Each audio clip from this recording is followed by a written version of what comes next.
This episode may contain content of a graphic nature, including descriptions of physical and sexual violence against adults, children, and animals.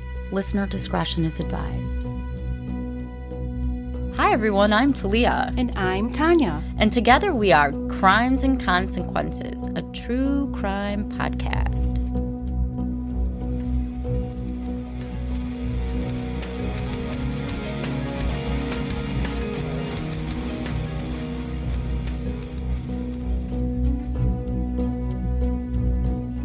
Hi, everybody. Welcome to this week's episode of Crimes and Consequences. I'm Talia. And I'm Tanya. And together we are two friends, two lawyers that love true crime. And I want to welcome everybody and let you know we have our own YouTube channel now. Yes. It's if you go to YouTube and you type in at Crimes and Consequences, Crimes and Consequences. Yes, that one. You can find us. And if you want to hit the subscribe, like, thumbs up, whatever button, please do. And with that, I'm going to get started. All right, let's go. This one was suggested by a patron of ours. Her name is Leanne P. So thank you, Leanne. And this story has a lot of twists and turns, and it is about a child. So Fair warning. So I'm going to start. Okay. You ready? This is about Janine Nicaro. And I'm going to give you a little background on Janine. She was born July 7th, 1972 in Naperville, which is in DuPage County, Illinois. Her parents were Thomas and Patricia, and her dad was a Chicago building engineer, and Patricia was a school secretary at Janine's elementary school.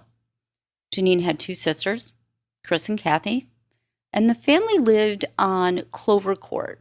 And it's a short street with a lot of large homes, and they have large lots there. One of the neighbors had remarked that it's a really quiet neighborhood. Janine loved horses, and she was scheduled to attend horseback riding lessons the day after something very bad happened to her. She had won ribbons for her horse riding skills, and she was one of the most popular 10-year-olds in her 5th grade class at Elmwood Elementary School in Naperville. She was about 4 feet tall, weighed a little over 4 feet tall, so she was kind of short, weighed 63 pounds. She had prominent deep dimples, which you'll see in the pictures that we uploaded, brown hair, and big brown eyes. A neighbor described her as being a very lovely, darling, wonderful girl. Aww. The father of Janine, Thomas, his best friend, stated, "When you know Janine's family and the love and joy they share, you know where Janine got her bounds and joy and why she brought so much joy to people in her life." Now, this story takes place on Friday, February 25th, 1983, and Janine is 10. She stayed home that day from school because she had the flu, and she was home alone because both of her parents worked and her siblings were at school. Her mother, Patricia, came home to check on her during her lunch break, and she made her a sandwich. While she was there, Janine told her that a man from the gas company had come by and that Janine had opened the door for him. Oh. Patricia warned Janine, do not ever open the door for a stranger again. Then Patricia went back to work, and around 1:30 she called Janine, checked on her, see how she's doing. While she was at work, getting ready to leave, Patricia got a phone call from her neighbor. Her neighbor had stated that Janine's sister, her name was Kathy, had come home, and she found the front door was kicked in. Oh, no. And there was a boot print on it. Janine was no longer in her bed resting. She was no longer in the house. sometime between 1:30 and 3, somebody had taken Janine. Janine at the time was wearing a short pink nightgown with the words, "I'm sleepy," Aw, and a picture of the 7 dwarfs cute. under the words. So the police get contacted, and they are reaching out to all the neighbors to find out, what happened to Janine. Neighbors reported seeing a strange man in the area around the time of the abduction. The man was described as being white, aged between 25 and 30, and possibly wearing wire-rimmed glasses and a brown cap. The man was seen driving a heavily rusted, light-colored, older model 4-door car. Police began a massive search for Janine. But the first 2 days they found nothing. However, it was 2 days later, and this is from the court records. After her disappearance, a guy named Charles Bryant, he was from Aurora, Illinois, and a friend of his were hiking through the woods on a biking trail near Naperville after they'd smoked some weed. Brian saw something, and at first he thought it was a white box stuffed under the brush, but it wasn't. It was Janine's body. Oh, no. Brian thought he was hallucinating. Oh, yeah, I'm sure I would have thought that too. Right? I mean, he must have smoked some strong weed. He said, quote, "I'd been smoking marijuana and I wasn't really sure what I saw, and I didn't want to be made out to be a fool." But they didn't want to get any closer, him and his friend. So Bryant and his friend went to Batavia, it's some city nearby, to pick up another friend named Gary Anderson. They picked up Gary Anderson to show him what they found. And he wasn't stoned. Oh, he's like, so yeah, this is bad. So he confirmed, yes, this is a body. And the 3 men fled to the nearest farmhouse and then called the authorities to report the findings. That will sober you up really quick. Right? Right. Oh, man. It's February 27th, so it's 2 days after she was taken. Authorities discovered her body in the northwest part of Naperville. Police were more than fairly certain it was Janine's. And they decided, by the time they went there, it was dark, so they decided to leave the body where it was found, and they had police watch it until the following day. So what they discovered was shreds of what was presumed to be Janine's nightgown on her body. Her body had been bludgeoned, and the autopsy report claimed her death came as a result of, quote, "massive blunt trauma to the head," unquote. And that she'd been struck several times with anything from a lead pipe to a baseball bat. No. Her nightgown was pulled up over her shoulders, and she didn't have any defensive wounds on her. Also on her body was adhesive tape that blindfolded her eyes, so her eyes were covered with tape. They didn't know if that meant she was held captive in an unknown location before she was killed. But later on, the coroner stated that it wasn't long after she was abducted that she died. They found fresh tire tracks near her body. Her body was found midway between the top of a rise and the bottom of a semi-dry creek. She was face down in the underbrush, and they believe that she was wrapped in some sort of blanket and bed sheet. This is going to be their theory, and dragged to a car where she was repeatedly sodomized and then beaten. This poor child. He's 10. You guys can see the pictures of her. It's sad. In an effort to preserve the evidence at the scene, the officials decided not to drive a hearse onto the nature path where her body was. So 6 detectives carried the small white body bag across this frozen field to the hearse that was waiting at the opening of the path. Janine was buried. She was dressed in her black velvet riding jacket. Oh, how cute. Her riding pants. I don't know what they're called. Yeah. There's an official name for them. There is an official name, but yeah, I know what you mean. Jumpers or something. Yeah, something like that. I don't know. Sorry. Don't know.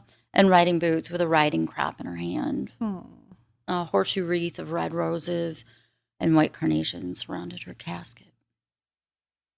So a task force was assembled to find out who killed Janine, and they had a 24-hour tip line, and they urged anybody with any information to call it. And they even offered $5,000, which is the equivalent of $15,482 for Crime Stoppers for any good tip that would help them find the killer. That took a few weeks to get that going, though. Evidence that was found at the site was sent to the DuPage County Crime Lab for analysis. The evidence included the adhesive tape, or that was the blindfold, cast of footprints made by a hiking boot, and the tire tracks found near the body. A witness reported seeing a dark green Mercury Monarch or Marquis. I don't know. I know a Marquis, but I don't know what a Monarch is. With its left front hubcap missing near the location where Janine's body was discovered. The main clue early in the investigation into the abduction and murder of Janine was this terry cloth towel. The towel was brightly colored, possibly made in like an art class at school or a craft class. And that was also used to blindfold Janine. It was discovered along her body in a wooded area. So it wasn't actually on her. They were just assuming that they maybe used it to blindfold her. The towel was of high quality. It had been washed several times before the colored design was applied to it. The portion of the towel they found had a small figure with 2 legs, 1 arm, and part of the face was drawn in bright red, green, and blue. They appealed to the public, hey, have anybody seen a towel like this? Because it's pretty descriptive, like how many people have towels like that. And a citizen had a matching towel and brought it to the police. That towel had been purchased in the late 1960s, and they said it was in the Chicago area, and there were only 2 stores that sold it. And the caricature was of Romeo and Juliet. It didn't belong to the Nicarios family, so assumed it belonged to the Miller. Schools in the area launched a campaign to inform the children now of the dangers of meeting strangers, and they started having a latchkey program. And they started fingerprinting kids. Oh, yeah, I remember that. To retain records. So there were possible leads in this investigation. Police began to believe that perhaps Janine's abduction was the result of a burglary gone wrong. Like a burglar came in, didn't know she was there. And more than one burglar, they assumed, and they panicked when they saw her. That was their theory. They then received a tip from a man who ended up being they received a tip. And this tip told the investigators the name of a man named Alejandro Hernandez. Sorry, I apologize. He was 19 years old. He lived in Aurora, which is a Chicago suburb, and he was in part of a gang. So that's the tip they got. He went by Alex. Alex was interviewed and stated on the day that he was out with some friends. One of the guys was named Stephen Buckley. So there's going to be a few players in this. You got to remember this. So we have Alex and we have Stephen Buckley. And the other guy he knew is an acquaintance named Ricky. According to Alex, Ricky admitted to killing Janine. Oh, really? Police then interviewed Stephen Buckley. And during the interview, he denied having anything to do with the murder of Janine. But he said he did have boots that were similar to what was described by the officers based on the treading of the boots, and he handed them over to the police. The first person that analyzed the boots said, this isn't a match. So they had it analyzed again. Second time, it said, could be a match. They had it analyzed again. Third time, seriously, it's a match. That's very reliable information. Police ended up figuring out who Ricky was. His name was Rolando Cruz. And both Alex and Stephen and Ricky were all in a gang. Now, this is where it starts getting strange. One of Alex Hernandez's friends got arrested for robbery. Now, keep in mind, there's this reward for any information leading up to solid tips. Alex's friend gets arrested for robbery, burglary, robbery, one of those. And he tells the police, oh, I know who did it. It was Alex. And the police at this time had Alex in custody. So the police gave his friend, who I don't know the name of, a box with $10,000 in it and put a wire on him. And at either the jail or the police department, both of them were put in a room together. Oh, the friend and Alex. Yes. Okay. So the friend tells Alex, listen, see this money right here? I'm getting that money and they're dropping the charges against me. And you'll get the same amount of money if you tell them what happened to Janine, what you know. And Alex told his friend, oh, okay. Well, I know where the murder occurred. It was at a barn by a farmhouse. And he knew that because he held Janine down. Oh. Police searched the local farmhouses because Alex couldn't give them an exact one, local barns. And they couldn't find anything that connected her and the murder to any barn. And there wasn't any evidence, I don't know, like hay or anything that would lead them to believe that she was in a barn. But they searched anyway. And eventually they started thinking, I don't know if what Alex is saying is true. It took a year with hardly any evidence, but Stephen, Rolando, and Alex were eventually indicted by a grand jury on March 8th, 1984. It's Rolando Cruz. And he was also offered reward money. Oh. So he gave some statements too, but the police couldn't verify any of these statements he gave. So this gets a little weird. And I'll just tell you a little bit about Rolando Cruz. He was 20. He was described as being too high on paint. Too high on paint? I think he snuffed a lot of paint. Okay. And he told the grand jury some story that didn't really make sense. And eventually they charged him with perjury, which is kind of strange. But they didn't believe him. I think they were thinking that if they charge him with perjury, maybe he'll come forward and tell the truth. He had been sentenced for burglary that was committed before. So all of these three guys all have burglary charges, which goes with the prosecution's theory that this was a burglary gone wrong.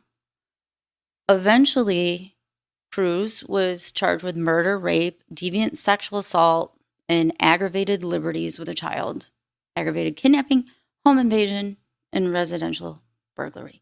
His bond was set at $3 million. Wow. Alex Hernandez, he was arrested. He was found at a homeless shelter run by a church in Aurora, because this is a year later. And it's March 9th, 1984. He was charged with murder, rape. He was charged with the same thing, $3 million bond. It was determined that he had the IQ of 76. And he had to wear really thick glasses because he was very cross-eyed. Okay. He was described, his nickname was Crazy Alex. Oh boy, Crazy Alex. That's what they called him on the streets because of his eyes. Okay.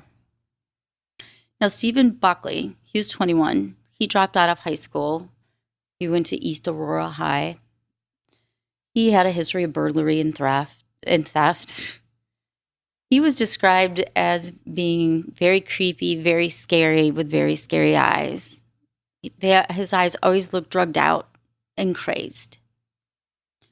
They arrested him at his parents' house on March 9th, 1984, and he was charged with the same exact things. Now, there was an investigator named John Sam. He worked for DuPage County Sheriff's Office. He resigned from his job before the trial of these three men occurred. And he was so adamant these men didn't do it that he offered to testify for the defense. Really? In the trial of all three of them. But the prosecutor was able to make it so he couldn't because he worked on the case. Maybe a conflict of interest or something. Right. Sam stated he'd always been unsettled about their arrest because there's really no evidence except for that boot print. It's true. And for the fact that Alex told 9 different versions of how he was participating in the murder of Janine. Nine different versions. So there's this, the state's attorney, and he wants to charge them with a death penalty and also multiple felonies. The defense attorneys tried to get it moved out of DuPage County because obviously the publicity there was all over, and they didn't think that they could get a fair defense. So the judge said, no, we're staying here. And this is all important. There's a point to why I'm going through about the trial. The trial of all three defendants began on Monday, January 7th, 1985, in a courtroom in Wheaton, Illinois. Were they all tried together? Or they all had separate trials? No, I think they were tried together. They were, but there's more than one trial, and there's some twists to this story. Okay. Prosecution's case really, the only thing was the height of the boot print on the front door of the Cario home, the size of the shoe prints on the door, and then the tire tracks, which I don't even believe matched any of the vehicles that the men drove. But they tried to link the boot print to Buckley, and that was the one on the front door. So the prosecutor's case against Cruz was through a detailed vision of the crime that Cruz told the police came to him about 2 months after the murder. A vision? So these guys are making confessions sort of, about what happened. Right. So the prosecutor's case against Hernandez hinged on the fact that he told 9 different accounts of his knowledge or involvement in the crime. Of course, the defendant's attorneys objected because there were 81 photos of Janine's body that the prosecutor wanted the jury to see, and they were horrific photos. Only 21 of them got in. 3 witnesses testified that Hernandez and Cruz admitted in conversations that they were involved in Janine's abduction and murder.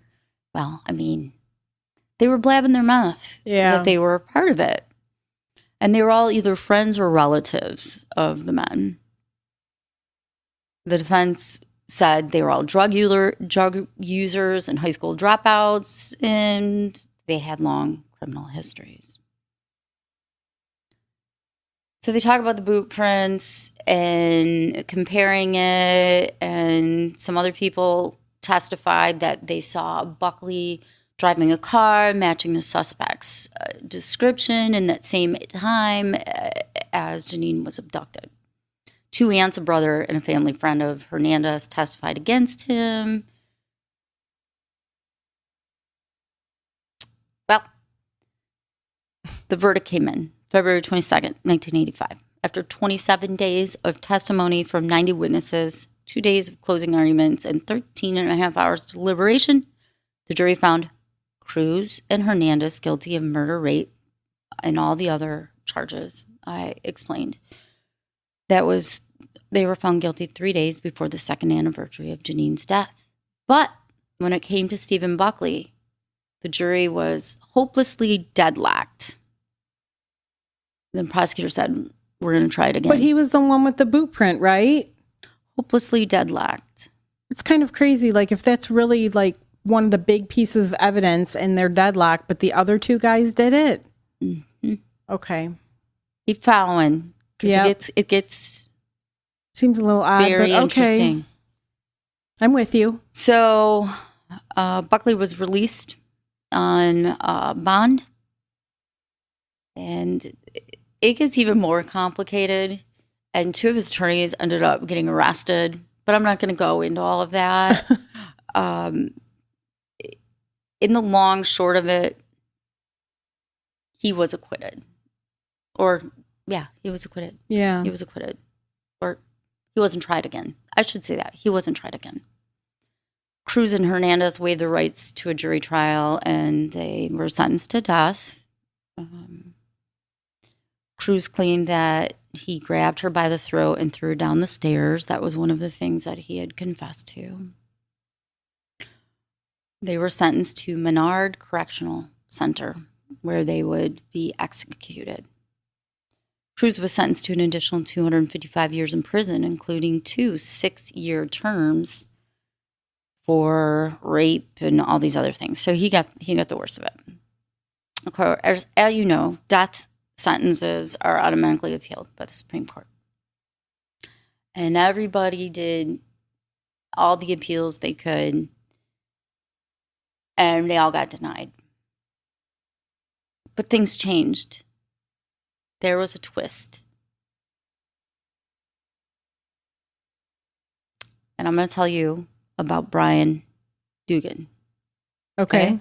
Brian James Dugan was born on September 23rd, 1956 in Nashua, New Hampshire. Nassau?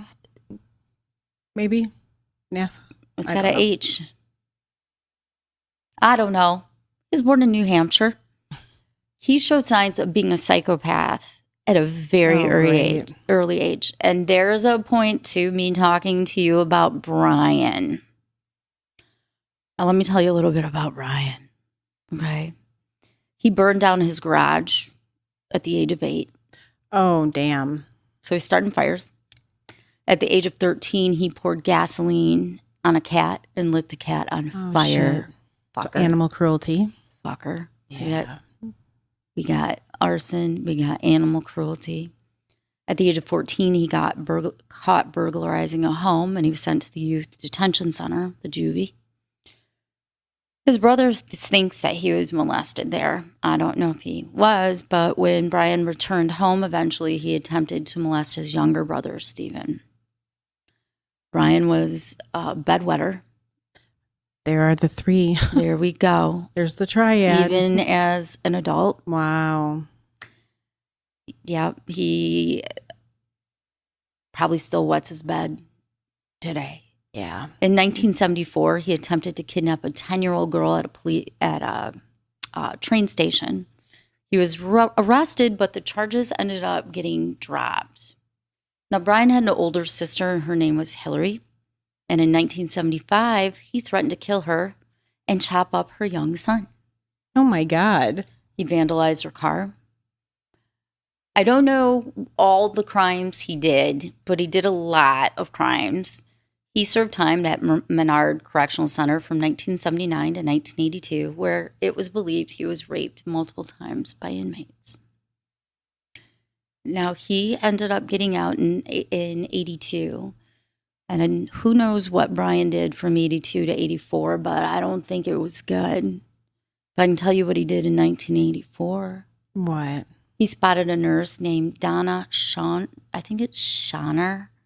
She was 27, and she was in her car at a stoplight.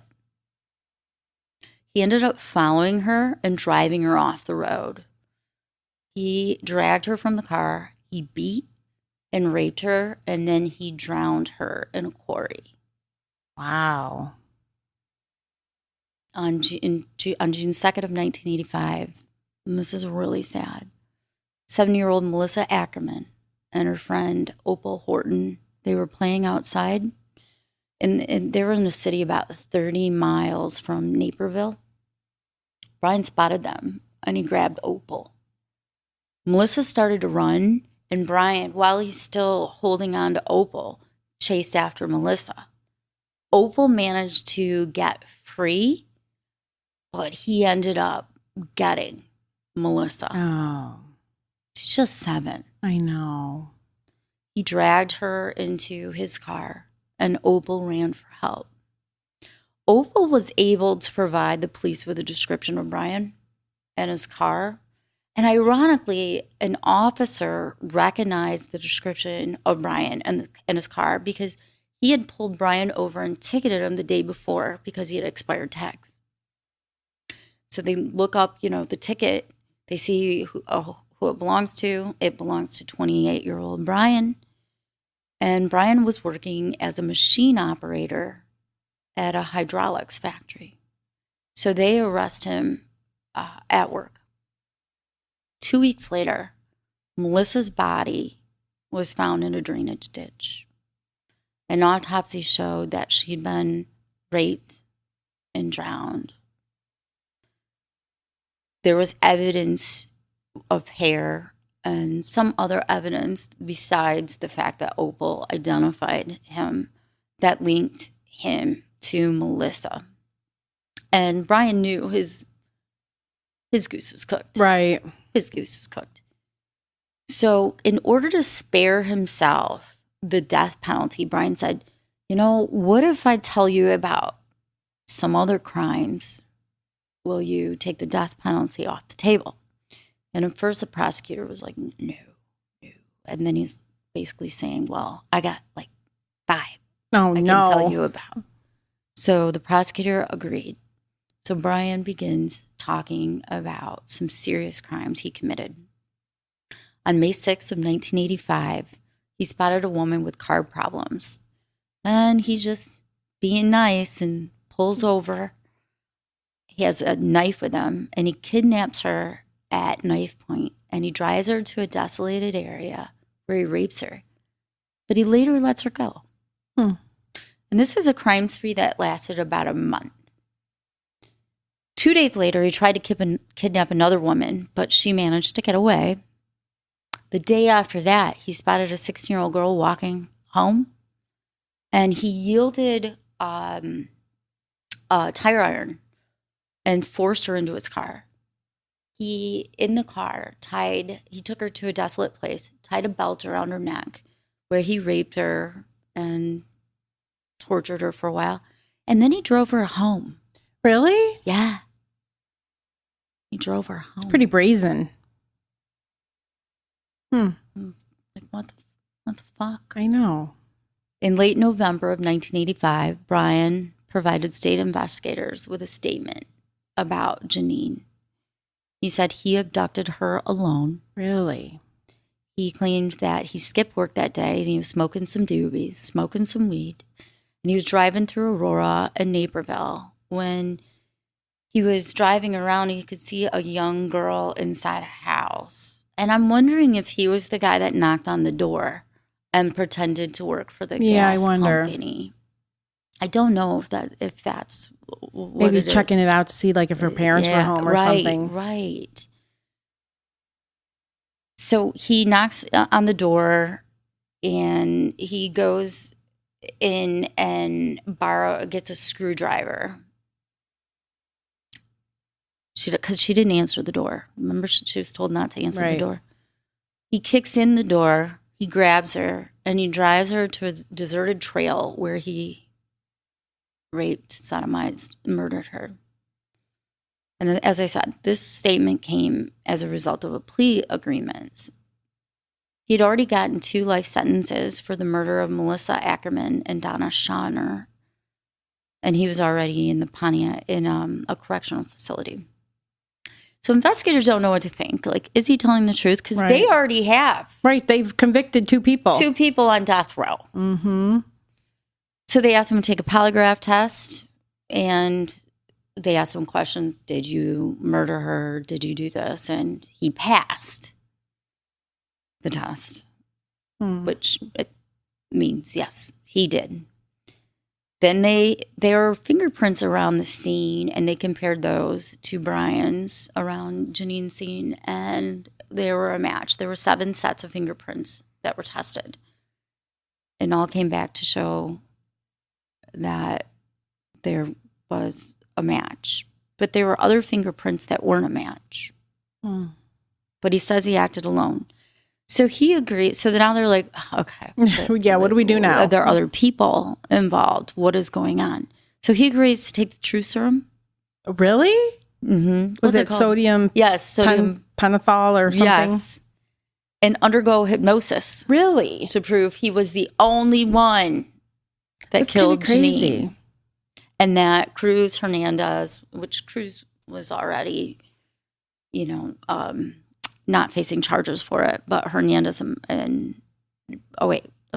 Buckley wasn't facing charges. Cruz and Hernandez were sentenced to death.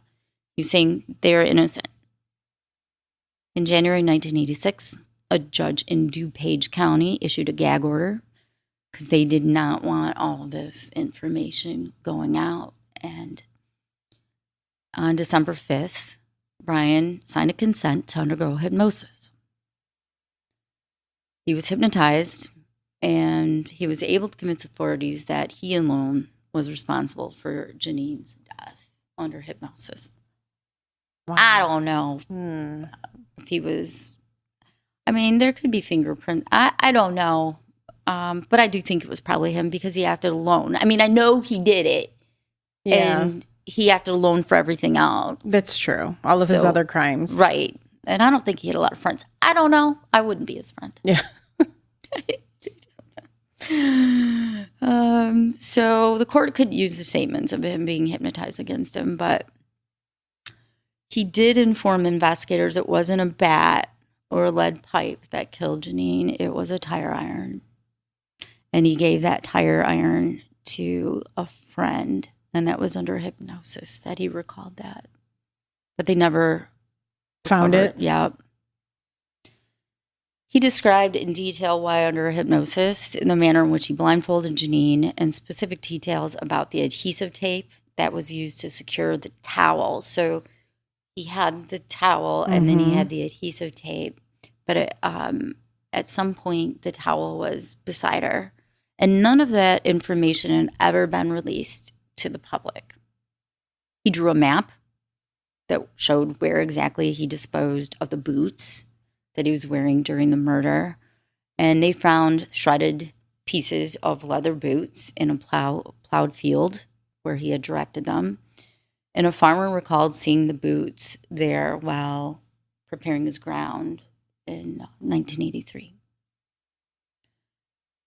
Now, the Illinois State Police believe there was not a single shred of evidence found in the case that could really, they still didn't want to believe Brian for a long time. They were still doubtful of his conflicting, like, his statements. And even though they found all of this stuff, and the prosecutor ended up wanting to retry Stephen Buckley. Really? Yeah. Because they just didn't feel, even though there were fingerprints. I know. I'm not understanding, why would you waste the court's time on this? If some guy is saying he did it. I don't know. I don't know. But the good news is the Innocence Project took on Cruz and Hernandez's case. Mm-hmm. And both of their death sentences were overturned. Oh, good. And as I said, Buckley, the prosecutor, was like, no, I'm not going to. Let's see, where else? They had appeal after appeal after appeal. It took them a really long time. Just so you know, when you're on death row, it's not that easy to get out. No. Even when somebody else confesses and they have it's crazy. Some evidence, it takes forever to get out. Eventually, everybody was acquitted of all charges. They couldn't be charged again. And they filed civil suits. All of them did. And they were awarded $3.5 million. And they got pardoned. Huh. But I don't really know. It's like reading they got pardoned, but they were like acquitted. Anyway, an execution date was set for Brian.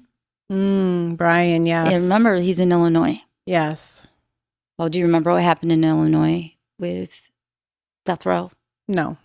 You don't remember? Mm-mm. The death penalty was abolished in Illinois. When? 2011. It was? Yeah. I might have remembered that. You might have remembered that. That doesn't even make any sense. I might have remembered that. I might have remembered that. So it was commuted. Yeah. Don't you remember? It got all that they stopped it, they abolished it, and they all got commuted to life in prison. So he is at the Pontiac Correctional Center for the rest of his life. Wow. I thought, though, he made that plea deal where he wasn't going to be sentenced to death. I guess they sentenced him anyway. I guess. Even though he confessed to a whole bunch of shit. Remember I told you the prosecutor said no at first? Mm-hmm. Maybe he changed his mind. I don't know, because I wrote this up and I chopped it all together. And I remember that the prosecutor said no. And I guess I just assumed that he changed his mind because he confessed to all this. Yeah, right. But he must have gotten the death penalty. He must have. Doesn't. So I'm sorry. It's got very confusing for me because there's like 3 people that were arrested and then 2 were sentenced to death. Convicted. And then, 2 were wrongly convicted. And 1 was released, and then the prosecutor wasn't going to charge him and then decided to charge him again and have a new trial. And then out comes Brian, who says he did all these crimes. And I'm just like, what? Okay, what? Well, at least they know for sure who did it, I guess. Yeah, he did it. Right? And he's a serial killer. Yeah. Yeah, and a serial rapist. There were other crimes that he did confess to that were considered less serious. But, I mean, who knows what he didn't confess to. Right. But the majority of this took place in 30 days time span. Wow, that's crazy. Thanks, Talia. You're welcome. For that one. Thank you guys all for taking the time to listen. Again, I apologize if it was confusing because it was confusing for me too. Again, check us out. You can see our video if you go to YouTube it's at Crimes and Consequences. And you can also become a Patreon or a patron. Go to patreon.com and then the letters TNT Crimes, and you can join and get 1 hour every week, or not 1 hour, one episode. But 1 episode every week, ad-free. And it's not released to the public? It's not. And it's even more raw than this because we have to follow YouTube standards. Yes. Which is hard for us. We didn't say that many F-bombs this time. No, we didn't. We didn't. It's a very sad story, by the way. I mean, don't take our smiles and laughter as... It's a terrible story. It's a terrible story. This is just how Tanya and I get through it. You also, if you go and become a Patreon, then you can get this story released early, ad-free. You can also do the same thing if you are on Apple Podcast. You can subscribe through Apple Podcast and get the same info. We have our website, crimesandconsequences.com, that has our merchandise. And that's it. That's pretty much it. This one was a little rough for me. I'm sorry. I followed. You did? I did. Because I lost myself a little bit. I followed it. Okay. Well, thank you again. And until our next episode, don't kill each other. Bye. Bye.